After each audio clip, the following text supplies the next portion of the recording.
ابھی تک تو رد عمل کچھ اس قسم کا تھا کہ ٹھیک ہے، جس قسم کے سرمائے آپ ہیں یہ منجمد ہی ہو جائے تو بہتر ہے۔ کنکوریا کے راستے میں ہر منزل پر، ہر صبح، ہر شام پوری ٹیم مجھے یقین دلاتی کہ اگر میں ہیلی کاپٹر پر واپس آ جاتا ہوں تو وہ بالکل مائنڈ نہیں کریں گے، بلکہ جو ہی بالتوروں کے اوپر کسی ہیلی کاپٹر کی ٹھک ٹھک سنائی دیتی تو ٹیم خیموں میں سے نکل کر نعرے لگانے لگتی کہ وہ گیا تارڑ صاحب کا رکشا، تارڑ صاحب کا رکشا۔ جی ہاں، کیٹو کا رکشا تو میں نے اس لیے لکھا تھا کہ میں یہ راز افشا نہیں کرنا چاہتا تھا۔ تو آج کنکوریا میں ہماری پہلی رات تھی اور کچن ٹینٹ کی آسودگی میں ڈاکٹر صاحب نے مجھے پوری ٹیم کی تشویش سے آگاہ کیا تھا کہ اگر میں رکشے پہ بیٹھ کر واپس چلا جاتا ہوں تو پھر وہ کیا کریں گے۔ خان صاحب، ابھی تک کوئی امید نظر نہیں آئی، میں انشاءاللہ آپ سب کے ساتھ پیدل مارچ کرتا ہوا ہی سکردو پہنچوں گا۔ نہیں جی، ہم فرض کر لیتے ہیں کہ اگر آپ کا کوئی بندوبست ہو گیا تو ہم کیا کریں گے؟ آپ اسی طرح پورٹرز اور غلام کے ہمراہ بالتوروں پر سفر کرتے ہوئے سکردو آ جائیے گا۔ جی نہیں، ہم آپ کے بغیر سفر نہیں کریں گے۔ کیوں؟ بس آپ کے بغیر ہم بور ہو جائیں گے۔ ہم آپ کو ہیلی کاپٹر پر نہیں جانے دیں گے، یہ پوری ٹیم کا فیصلہ ہے۔ اور مائی لیڈر شاہد صاحب کھانسے اور مؤدب ہو کر کھانسے، اگر آپ نے ہیلی کاپٹر پر سوار ہونے کی کوشش کی تو ہم آپ کی ٹانگ کھینچ کر آپ کو نیچے اتار لیں گے، یہ بھی پوری ٹیم کا فیصلہ ہے۔ یہ تو بڑی کمینگی ہے، میں نے غصے سے کہا۔ کیا یہ کنکوریا کی بلندی کا اثر ہے کہ یہاں پہنچ کر ٹیم ممبران فوری طور پر مکر گئے اور انتہائی ڈٹائی سے میری یعنی لیڈر محترم کی ٹانگ کھینچنے کا ارادہ رکھ لیا؟ ٹیم دراصل اداس ہو گئی ہے، عامر بہت متانت سے بولا۔ باہر برفیلی شام میں کسی نے پکارا۔ غلام نے نیلی ترپال اٹھا کر باہر دیکھا اور کسی کو اندر آنے کا اشارہ کیا۔ نیلی ڈینم جیکٹ اور پیلی پی کیپ اور سنہری مونچھوں والا ایک دراز قامت نوجوان جھکتا ہوا اندر آ گیا۔ ہم نے ادھر ادھر کھسک کے اس کے لیے جگہ بنائی اور وہ اطمینان سے بیٹھ گیا۔ پھر اس نے ہم سب کی طرف دیکھا، میری طرف ہاتھ بڑھا دیا۔ میرا نام کیپٹن اقبال نیازی ہے، میں اپنے ساتھیوں سمیت HA پوسٹنگ پر اوپر جا رہا ہوں۔ سگنل کے جوان سے آپ کی آمد کا پتہ چلا تو اب سے ملنے چلا آیا۔ میں نے اس سفید رنگت اور نیلی آنکھوں والے نیازی کو دیکھا جو اوپر جا رہا تھا۔ دنیا کے بلند ترین محاذ پر دو قومیں برف اور اپنی انا سے جنگ کر رہی تھیں۔ ایک بے وقوف نے یہ جنگ شروع کی تھی اور دوسرے کو بھی اس بے وقوفی میں مجبوراً شامل ہونا پڑا۔ ایک بار اتفاقاً مصور سعید اختر کے ہمراہ اس وقت کے commander in chief general Mirza Aslam Beg سے ملاقات ہو گئی۔ طاہر صاحب، آپ کو سیاچن جانا چاہیے، ہم بندوبست کر دیں گے۔ آپ جا کر دیکھیں کہ ہمارے جوان کن حالات میں دشمن کے سامنے سینہ سپر ہیں اور واپسی پر سیاچن کی ردات تحریر کیجیے گا۔ مجھے یہ جنگ اچھی نہیں لگتی سر، میں جو لکھوں گا شاید وہ آپ کو اچھا نہ لگے۔ نہیں، آپ جو کچھ بھی لکھیں گے ہمیں اچھا لگے گا۔ جنرل صاحب کی مسکراہٹ بے حد دھیمی تھی، لیکن میں جانتا تھا کہ میں جو کچھ بھی لکھتا وہ بہت سارے لوگوں کو اچھا نہ لگتا۔ شاید میری حب الوطنی پر شک کیا جاتا۔ اگر ہندوستان نے چپ چاپ ہمارے بلند علاقوں پر قبضہ کر لیا تھا تو یہ کس کی بھول تھی؟ میری تو نہیں تھی، ان بیٹوں اور جوانوں کی بھی نہیں تھی جو برف اور بلندی سے لڑتے اپاہج ہو جاتے ہیں یا گلیشیئرز میں دب جاتے ہیں، اور ان کی بھی نہیں تھی کہ جو کہتے ہیں کہ سیاچن ویران علاقہ ہے، وہاں تو گھاس کا ایک تنکا بھی نہیں اگتا۔ کنکورڈیا سے واپسی پر لاہور میں ایڈونچر ٹورزم کے حوالے سے پاٹا کانفرنس منعقد ہوئی۔ ایک ڈنر کے دوران کیٹو پر قدم رکھنے والا پہلا پاکستانی اشرف امان مجھے ایک طرف لے گیا۔ طاہر صاحب، آپ اس مضبوط جسم کے کم بالوں والے شخص کو دیکھ رہے ہیں؟ یہ نریندر کمار ہے، ہندوستان کا مشہور کوہ پیما ہے۔ یہ 2 ماہ تک سیاچن کے علاقے میں گھوما تھا، نقشے بنائے تھے اور پھر ہندوستانی فوج انہی نقشوں کی مدد سے سیاچن میں آئی تھی۔ کہا جاتا ہے کہ آپریشن کے دوران یہ شخص انڈین آرمی کے ہیڈ کوارٹرز میں موجود تھا۔ اسے پورا ہندوستان سیاچن کے حوالے سے جانتا ہے اور ہیرو مانتا ہے۔ انٹیلیجنس کا آدمی ہے، تو پھر یہ یہاں کیا کر رہا ہے پاکستان میں؟ اشرف نے کندھے سکیڑ دیے۔ میں اسے ملنا چاہتا ہوں۔ نریندر کمار 60 کے لگ بھگ تھا اور اس کی نظروں میں میرے لیے شک ہی شک تھا۔ کانفرنس کے بعد مندوبین کو ایئر سفاری پر لے جایا گیا۔ PIA کا بوئنگ بہت آہستگی سے کم رفتار اڑان کرتا تھا۔ نانگا پربت، راکا پوشی اور کیٹو کے گرد چکر لگاتا ہوا میں نے ایئر سفاری کے دوران پایو، ٹرانگو ٹراورس، اردوکس اور کنکورڈیا کو سپاٹ کیا، برالڈو کو محسوس کیا اور اوپر سے بالتور اور سیچن بھی دکھائی دیتے تھے۔ اور اس ایئر سفاری پر نریندر کمار کو بھی لے جایا گیا، کرنل ریٹائرڈ نریندر کمار۔ اسے جو کچھ زمین پر دیکھ کر رپورٹیں مرتب کی تھیں اب اسے ایئر سے بھی دکھایا گیا۔ تو یہ کس کی بھول تھی؟ میری تو نہیں تھی، اس نیلی آنکھوں والے نیازی کی بھی نہیں تھی جو کنکورڈیا کی برف زدہ شام میں ہمارے کچن ٹینٹ میں داخل ہوا تھا۔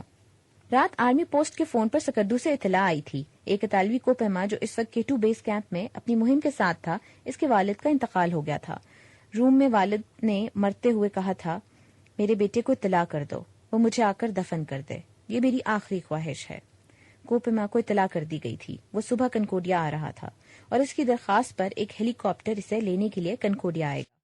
پچھلی شب کیپٹن نیازی نے بتایا تھا کہ 1954 میں گم ہونے والے ایک کوپیما کی لاش کل صبح نظر آئی ہے اور اسے نیچے لانے کے انتظامات کیے جا رہے ہیں۔ نیچے بیس کیمپ کے نواح میں کلکی میموریل ہے. یہ کیٹو کا قبرستان ہے. چٹان پر تامچینی اور سلور کی تھالیاں کیلوں سے ٹھوک دی گئی ہیں اور ان پر مرنے والوں کے نام ہیں اور مرنے والے چٹانوں کے نیچے دراڑوں میں ہیں. اور کنکوڈیا کی پہلی رات میں میرا وہم و گمان موت کی طرف کیوں جاتا تھا؟ اس فون کال کی وجہ سے جو روم کے کسی سرد خانے سے سکردو کے راستے کنکوڈیا تک آئی تھی. ہر شخص موت کی خبر سن کر اپنی موت کی دہشت سے خوفزدہ ہوتا ہے. ہر شخص کسی دوسرے کے عزیز کی موت کی خبر سنتا ہے تو اسے اپنے عزیز یاد آتے ہیں. میرے والد بھی بیمار تھے اور میں ان کے لیے فکر کرتا تھا، اسی لیے میرا دھیان موت کی طرف جاتا تھا. لیکن بالآخر اس سرد خانے میں نیند بھی غالب آ گئی. شاہ گوری پر شاندار سورج طلوع ہو رہا ہے. شاندار سورج طلوع ہو رہا ہے. شاندار سورج آہستہ آہستہ ابھر رہا ہے. ایک شاندار دن کا سورج 5 رنگوں میں. خدا کرے کچھ نہ بدلے، خدا کرے قسمت ساتھ دے. میں دنیا کی تنہا ترین جگہ سے خوشی لینے کے لیے آیا تھا. میں نے کروٹ بدلی، چہرے پر سے سلیپنگ بیگ سرکایا اور آنکھیں کھول دیں. میں نے سلیپنگ بیگ کی سرخ کینچلی اتاری اور زپیں کھول کر خیمے کا پردہ سرکایا. چین میں کہیں سورج طلوع ہو رہا تھا اور اس کی سرخی آنے والی روشنی کا پتہ دیتی تھی. آسمان صاف ہے. میرا دل تھوڑی دیر کے لیے رکا. کیا کیٹو بھی براڈ پیک کی طرح صاف نظر آ رہا ہوگا؟ میں نے جلدی سے ڈاؤن جیکٹ پہنی، ملک صاحب کے عطا کردہ مٹنز ہاتھوں پر چڑھائے اور چھپ کر خیمے سے باہر آ گیا. خیمے کے اندرون کی نسبت باہر سردی تھی اور بہت زیادہ سردی تھی. ابھی سب کچھ صاف سجائی نہیں دیتا تھا. کنکوڈیا میں سویر کی سفیدی بہت اطمینان سے اتر رہی تھی. صبح ایک جگہ مکمل دھوپ تھی. شاگوری کی چوٹی سے لے کر پاؤں تک ایک سفید پٹی جو یہاں سے دکھائی دیتی تھی. کسی بادل کا شائبہ تک نہ تھا. آسمان کورا تھا، صاف تھا اور گہرا نیلا تھا. کیٹو جتنا بھی دکھائی دے رہا تھا صاف اور ان فوکس تصویر دکھائی دے رہا تھا. میں فوری طور پر ہوشیار ہو گیا. میں پتھروں پر سنبھل کر چلتا ہوا بالتروں کے اختتام پر خیمہ بستی تھی وہاں تک پہنچ گیا. صرف ایک غیر ملکی ٹریکر جس کے بال بہت لمبے اور سنہرے تھے، بالکل میری طرح بہت احتیاط سے اور مؤدب ہو کے کیٹو کی تصویریں اتار رہا تھا. اس کا پاس چلتا تو وہ کیمرے کی کلک کی آواز بھی گھونٹ دیتا. اس نے مجھے دیکھ کر صرف مسکرانے پر اکتفا کیا، جیسے کہتا ہو کہ دنیا کی دوسری بلند چوٹی اتنی بڑی ہے کہ میں تمہیں اس میں شریک کر سکتا ہوں. آؤ اور اسے اس روپ میں دیکھو جو آج تک کسی کے نصیب میں نہیں آیا. شاہ گوری میرے سامنے تھی، ایسے کہ پورے کنکوڈیا اور گاڈاؤن آسٹن گلیشیئر پر ابھی تک نیم تاریکی تھی اور شاہ گوری دھوپ میں تھی. سردی زیادہ ہو رہی تھی اور میرے منہ سے بھاپ نکلتی تھی. یوں بھی میرا منہ زیادہ کھلا تھا حیرت سے. انسان کا اور پہاڑ کا آپس میں کیا رشتہ ہے؟ اسے سب سے بڑی سچائی کی جستجو ہمیشہ بلندیوں کی جانب کیوں لے جاتی ہے؟ حضرت ابراہیم علیہ السلام نے ایک بلند مقام پر جا کر طلوع آفتاب کو دیکھ کر اپنے رب سے کیا خیال کیا؟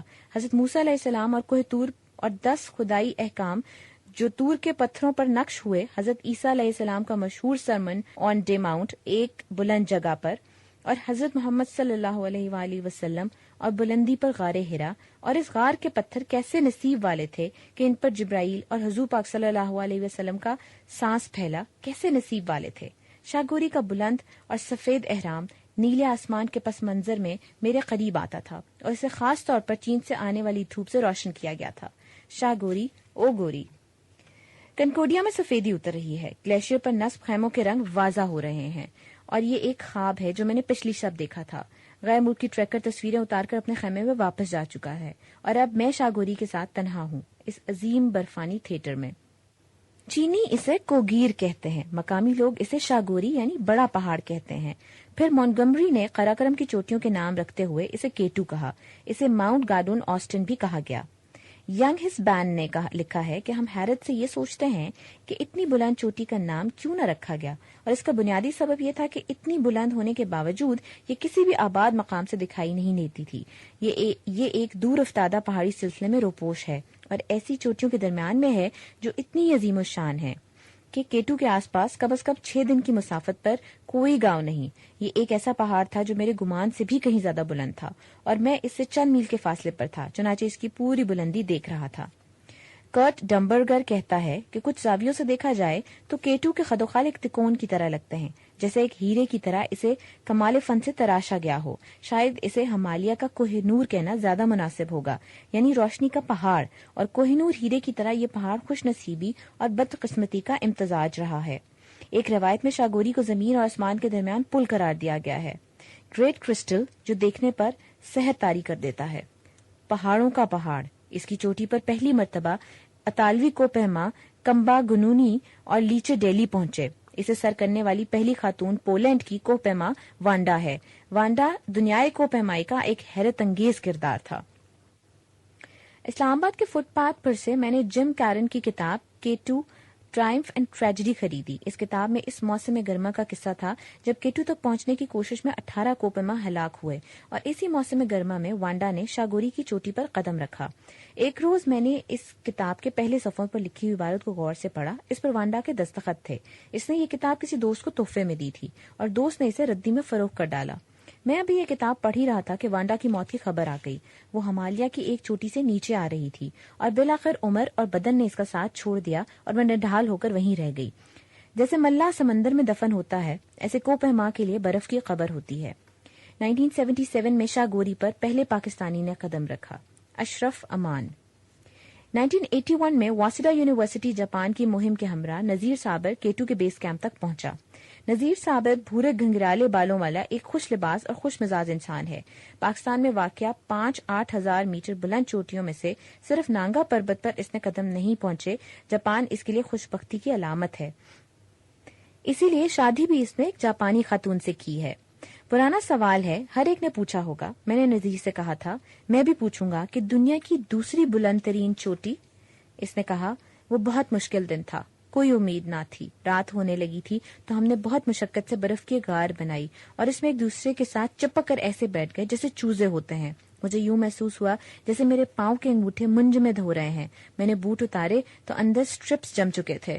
اتانی ایک موم بتی جلا کر اپنے بدن کے ساتھ لگا کر کچھ حدت حاصل کرنے کی کوشش کرتا تھا۔ یہ میری زندگی کی طویل ترین رات تھی، اور جب براڈ پیک کے پیچھے سے سورج کی روشنی دکھائی دی تو یہ زندگی کے پہلے آثار تھے۔ ماشتا نے مجھ سے کہا نذیر آپ تھک گئے ہو، آپ یہاں بیٹھو، ہم اوپر سے ہو کر آتے ہیں۔ میں نے دل ہی دل میں انہیں ایک چھوٹی سی گالی دی۔ جاپانی نہیں چاہتے تھے کہ میں چوٹی پر پہنچوں۔ مجھے بہت غصہ آیا اور اس کے جاتے ہی میں نے ہمت کی، بوٹ پہنے اور انہیں جا لیا۔ وہ ابھی صرف 100 میٹر دور گئے تھے۔ مجھے دیکھ کر بہت حیران ہوئے۔ اوتانی کہنے لگا نذیر ہمیں نیچے واپس جانا پڑے گا کیونکہ لیڈر کے ساتھ ٹرانسمیٹر پر بات ہوئی ہے، وہ کہتا ہے واپس آ جاؤ۔ میں نے کہا نہیں، 79 میں چوٹی سے صرف 300 میٹر رہ گیا تھا اور مجھے واپس جانا پڑا، آج نہیں جاؤں گا۔ لیڈر نے مجھ سے بات کی، تم تھک چکے ہو، میں تمہاری جان کا رسک نہیں لے سکتا، واپس آ جاؤ۔ میں نے ٹرانسمیٹر برف پر پھینک دیا اور چلا کر کہا میں یہاں K2 کو فتح کرنے آیا ہوں، میں مر جاؤں گا، اکیلا واپس نہیں آؤں گا۔ اوتانی نے کہا میں بھی آتا ہوں۔ یا شامتا ہمت ہار چکا تھا اور برف پر لیٹا ہوا تھا اور ہمیں جاتا دیکھ کر رو رہا تھا۔ ہم دونوں چوٹی کی طرف بڑھنے لگے۔ چوٹی جب 10-12 فٹ رہ گئی تو میں نے کہا اوتانی تم پہلے جاؤ۔ نہیں، اوتانی کہنے لگا یہ پہاڑ تمہارا ہے، تم پہلے جاؤ۔ نہیں، میں تو تمہاری ٹیم کا مہمان ہوں، تمہارا حق ہے چوٹی پر پہلے قدم رکھنے کا۔ اس نے کہا نہیں۔ ہم چوٹی کے سامنے پہلے آپ کا ڈرامہ کرتے رہے۔ آخرکار ہم نے ایک دوسرے کے بازو میں بازو ڈالے اور اکٹھے قدم اٹھاتے ہوئے چوٹی پر چڑھ گئے۔ ہم ایک دوسرے کو گلے لگا رہے تھے، بے تحاشا رو رہے تھے۔ پھر میں سجدے میں چلا گیا۔ اوتانی تصویریں اتارنے لگا۔ سجدے سے سر اٹھا کر میں نے اوتانی سے کہا مجھے صرف 1 منٹ کے لیے تنہا چھوڑ دو۔ تب میں نے 77 کے ان دوستوں کو یاد کیا جن کے ساتھ میں نے چوٹی پر آنے کی کوشش کی تھی اور ناکامی پر ان سے وعدہ کیا تھا کہ ہم دوبارہ اکٹھے آئیں گے، لیکن اب وہ مر چکے تھے۔ ایک گنگور چین میں ہلاک ہوا، دوسرا گشابرم 5 پر، تیسرا ایوریسٹ پر اور چوتھا جاپان میں۔ میں نے ان دوستوں کے بارے میں سوچا کاش وہ نہ مرتے اور آج میرے ساتھ ہوتے۔ ان کو یاد کرنے سے مجھے روحانی مدد ملی۔ اس 1 منٹ میں نے رشتہ داروں اور دوستوں کو بھی یاد کیا۔ ہم تقریباً 35 منٹ چوٹی پر رہے۔ نیچے بیس کیمپ میں ہماری کامیابی پر پاکستانی پورٹرز اور لیزان افسر نعرے لگا رہے تھے جو ٹرانسمیٹر پر مجھے سنائی دے رہے تھے، اور میں ان کے جواب میں نعرے لگا رہا تھا، نعرہ حیدری اور میں یا علی کہتا، اور ادھر سے پاکستان اور میں گلا پھاڑ پھاڑ کر زندہ باد کہتے نہ تھکتا۔ شاہ گوری اور میں زیادہ دیر تک تنہائی میں نہ رہ سکے۔ سرد ٹھہراؤ میں سلیپنگ بیگز اور خیموں کی زپوں کے اترنے کی آواز بھی سنائی دے جاتی تھی۔ لوگ جاگ رہے تھے۔ وہ آنکھیں ملتے ہوئے باہر آتے اور شفاف صبح میں ایک سفید احرام کو اپنے سامنے بلند پاتے اور ان کی آنکھیں کھل جاتی۔ آہستہ آہستہ میلہ لگ گیا۔ ایسی شفاف سویر جو بہت دنوں بعد آئی تھی۔ بہت کم لوگ شاہ گوری کو کیمرے لینس کے بغیر دیکھتے تھے۔ لگتا تھا کہ ہر شخص کی دائیں آنکھ پر پیدائشی طور پر ایک مشین فٹ ہے جو کلک کلک کرتی جاتی ہے۔ کنکورڈیا میں دنیا کا بدترین فوٹوگرافر بھی بہترین تصویر اتارتا ہے. کہیں کسی جانب بھی کیمرے کا رخ کر کے بٹن دبانا ہے اور تصویر میں ایسا منظر ہوگا جو آپ کو حیرت زدہ کر دے گا. لاہور واپسی پر جب میں نے پرنٹ نکلوائے تو ان میں ایک تصویر ایسی تھی جس کے بارے میں مجھے آج بھی شبہ ہوتا ہے کہ یہ میری تصویر کھینچی ہوئی ہے یا یہ وہ منظر تو نہیں جو میں نے دیکھے تھے. یہ کہاں سے آ گئے؟ ویڈیو بنانے کے بعد ہم واپس اپنے خیموں کی طرف آتے ہیں جہاں غلام ایک عرصے کے بعد دل کھول کر اپنی لگڑ بگڑ ہنسی ہنستا ہے اور ہمیں یہ ہنسی پہلی بار بے حد پیاری لگتی ہے. ناشتہ تیار صاحب. نیلی ترپال پتھروں پر بچھی ہے اور اس پر ناشتے کی گرم مہک والے برتن اور مگ بھاپ دے رہے ہیں. موسم کی شفافی بدستور قائم ہے. البتہ بادل کی 2-3 چھوٹی چھوٹی سفیدیاں نمودار ہو چکی ہیں اور شاگوری کی ڈھلانوں کے ساتھ لگنے کی کوشش کر رہی ہیں. ناشتے کے دوران آئندہ پروگرام پر گفتگو ہوتی ہے. شاہد صاحب اپنے مخصوص انداز میں کھانسے. ویسے لیڈر کا کیا خیال ہے؟ میری خواہش ہے کہ ہم خیمے یہیں رہنے دیں اور ہلکے پھلکے سامان کے ساتھ کنکورڈیا سے نکل کر شاگوری کی طرف چلنے لگیں. ظاہر ہے یہ ایک دن کا سفر ہے اور ہم وہاں پہنچ کر واپس نہیں آ سکتے. اس صورت میں اگر براڈ پیک میں کے بیس کیمپ تک ہو کر آ جائیں تو ایک زبردست ٹریک ہوگا.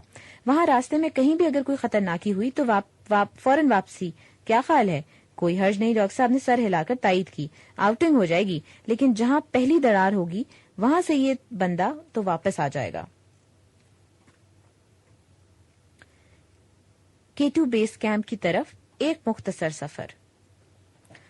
کنکورڈیا سے نکل کر جب ہم K2 کی جانب چلے اور پہلے پتھروں پر چلتے بہت نیچے گئے, پھر ایک ندی کو پھلانگ کر بلند ہوتے ہوئے برفانی ٹیلے پر چڑھے اور جب دوسری جانب اترے اور کنکورڈیا اس ٹیلے کے پیچھے رہ گیا تو یکدم خاموشی ہو گئی.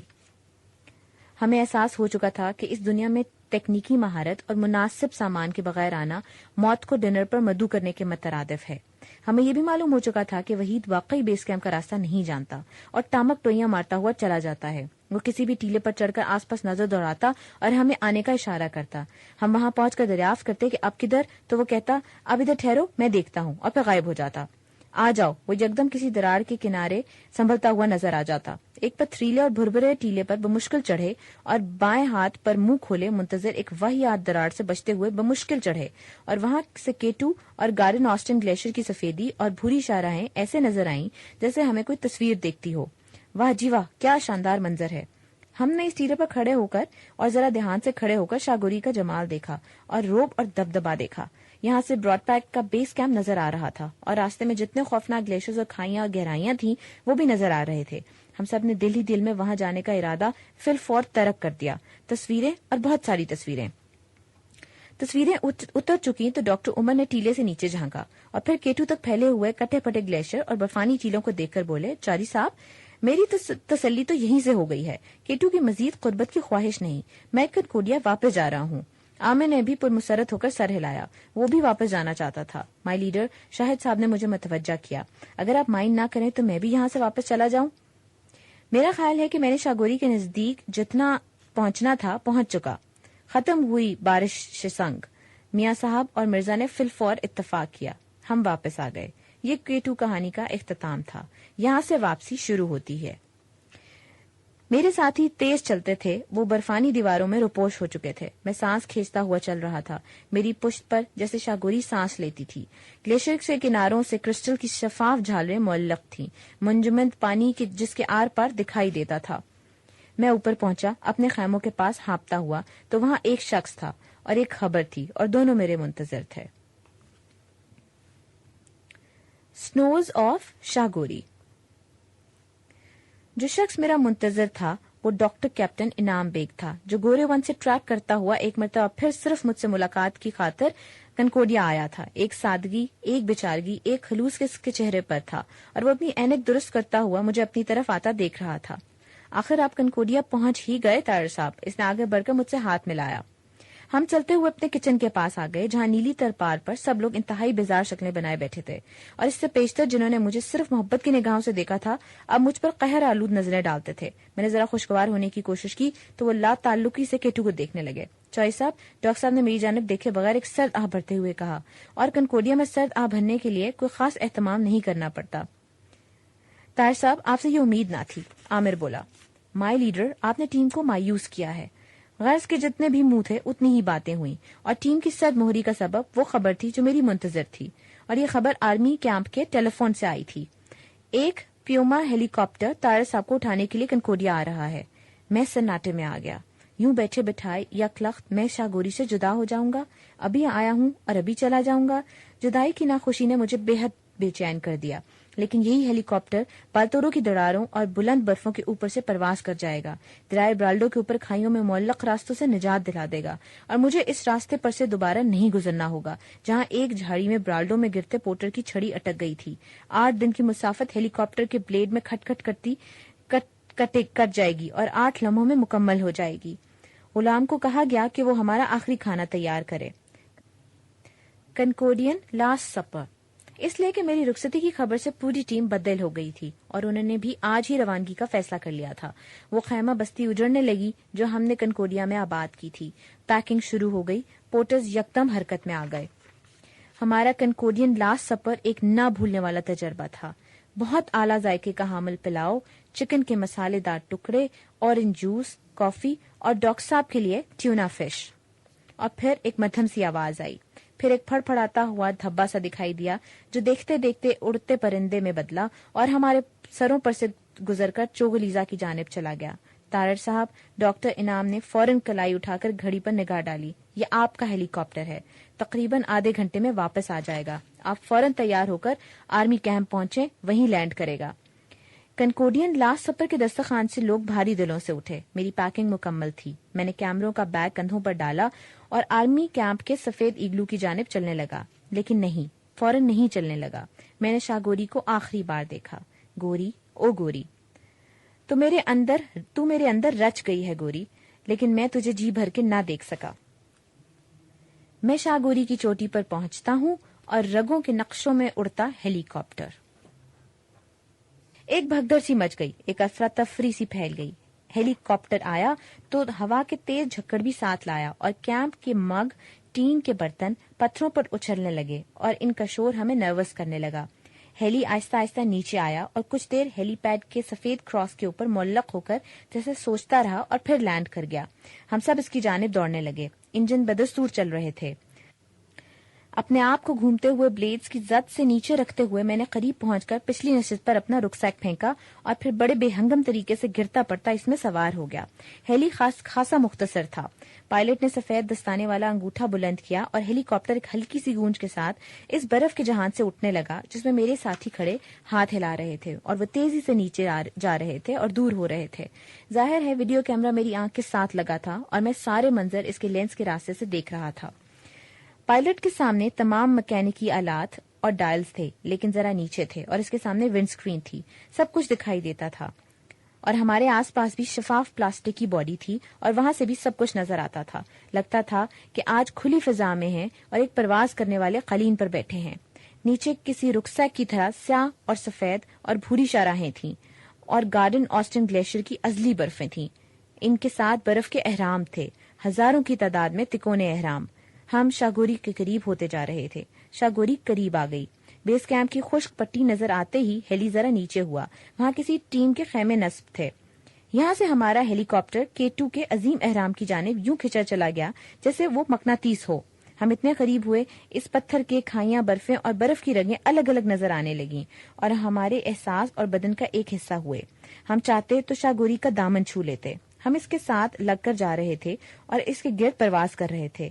یہاں سے میں نے کیمرہ اوپر کیا اور K2 کی چوٹی کو ہیلی کاپٹر کے گھومتے ہوئے بلیڈز میں زوم ان کیا۔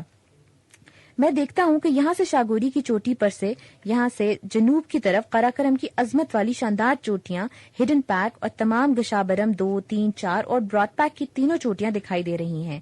یہ منظر K2 کی چوٹی سے مجھے دکھائی دیتا ہے۔ مشرق کی سمت میں سنکیانگ کی سرمئی پہاڑی سلسلے ہیں۔ ہیلی کاپٹر ایک خاص مقام پر آہستہ ہو جاتا ہے، پھر K2 سے الگ ہو کر مڑتا ہے اور ہم کنکوڈیا کی جانب سفر کرنے لگتے ہیں۔ گھروں سے دور ایک گارڈ فارسکین جگہ میں جوان الاؤ کے گرد چٹکی کی ردھم کے ساتھ ناچتے تھے اور ان کے ساتھی خالی کنستروں کے دف بجا کر اپنی اداسی دور کرتے تھے۔ میں کیپٹن علی اور دیگر افسران کے ہمراہ VIP انکلوژر یعنی بیرک کی سخت سیڑھیوں پر بیٹھا کیمپ فائر کو تکتا تھا اور کوئی نہیں دیکھتا تھا کہ میری اداسی ان سب سے بڑھ کر ہے۔ مجھے ابھی لوگوں کی روشنی کی عادت نہیں ہوئی تھی۔ یہ گورے ون تھا۔ بالتلو گلیشیئر کے کنارے ایک خشک اور سرد اور بے جان پہاڑ کے اندر چند بیرکیں، چند ایگلوز، ہیلی پیڈ، ایک برفانی ندی اور ہر حال میں خوش رہنے والے یہ نوجوان۔ رات ایک ایسے ایگلو میں گزاری جس میں گدے دار نرم بستر تھے، اسی لیے مجھے نیند نہ آئی۔ اگر سردی کا خیال نہ ہوتا تو یقیناً باہر نکل کر پتھروں اور سنگریزوں پر لیٹ جاتا اور مزے سے سو جاتا۔ صبح ہو گئی، 10:30 بجے کے قریب میرے ساتھی بھی پہنچ گئے۔ ہم ایسے ملے جیسے مدتوں کے بعد ایک دوسرے کو دیکھا ہو، بہت تھکے ہوئے، تباہ حال، گمشدہ اور ڈرے ہوئے۔ پورٹر وحید گوریون کا راستہ نہیں جانتا تھا۔ وہ منہ اندھیرے گورے 2 سے چلے تھے اور بالتوروں کی بھول بھلائیوں میں کھو گئے تھے۔ پھر خوش قسمتی نے ان کا ہاتھ پکڑا اور انہیں بالتوروں سے باہر لے آئی، اسی لیے وہ بہت گمشدہ اور ڈرے ہوئے نظر آتے تھے۔ وہ اس خوفناک تجربے کے بعد بالکل مختلف لوگ ہو چکے تھے اور بات بہت کم بولتے تھے۔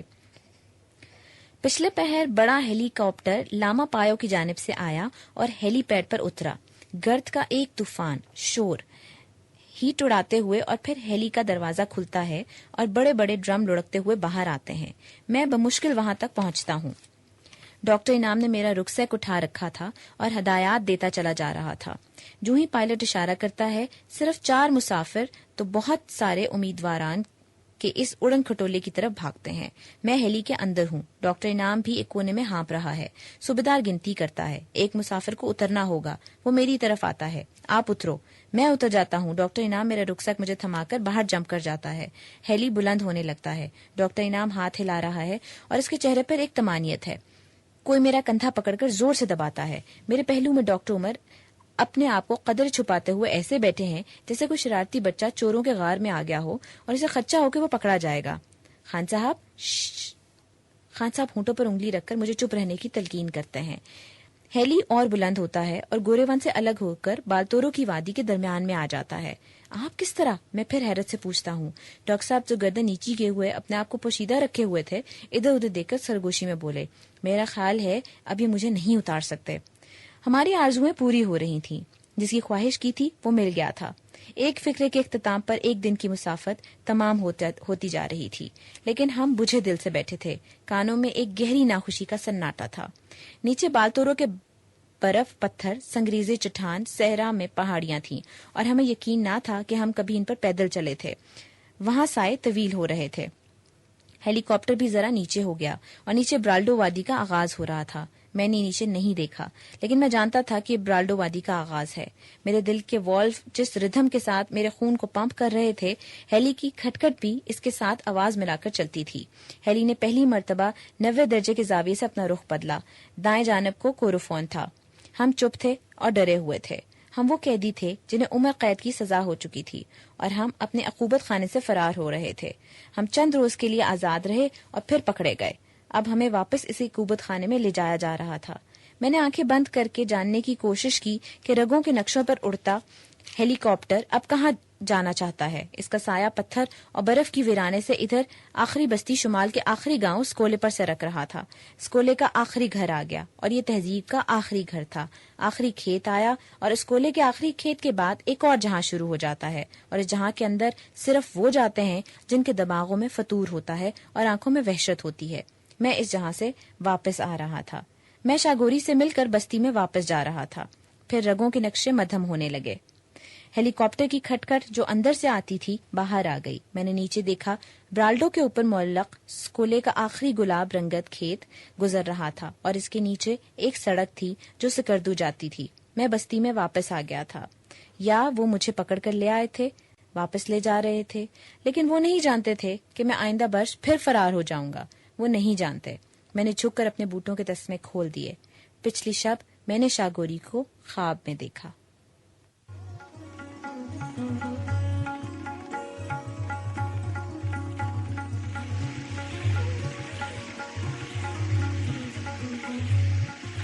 اس کے ساتھ ہی یہ کتاب اپنے اختتام کو پہنچی۔ آپ کے لیے پڑھا ادینہ شہزاد نے۔ آڈیو کنٹرولز پہ ہیں عارف بزمی اور مبشر علی۔ یہ اس کتاب کی کیسٹ نمبر 5 اور آخری کیسٹ ہے۔ اگر آپ ان سے صوتی کتابوں کے سلسلے میں رابطہ قائم کرنا چاہیں تو سائمہ عمار سے ٹیلی فون نمبر 2253-803 یا پیو باکس 1652 اسلام آباد پر رابطہ قائم ضرور کیجیے گا۔ PFFP آڈیو ورلڈ کی صوتی کتب کی کاپی بنانا قانوناً جرم ہے۔ ان کتابوں کی بروقت واپسی آپ کی اخلاقی ذمہ داری ہے۔ اب انشاءاللہ آپ سے پھر کسی کتاب میں ملاقات ہوگی۔ آڈیو ورلڈ کی جانب سے اللہ حافظ۔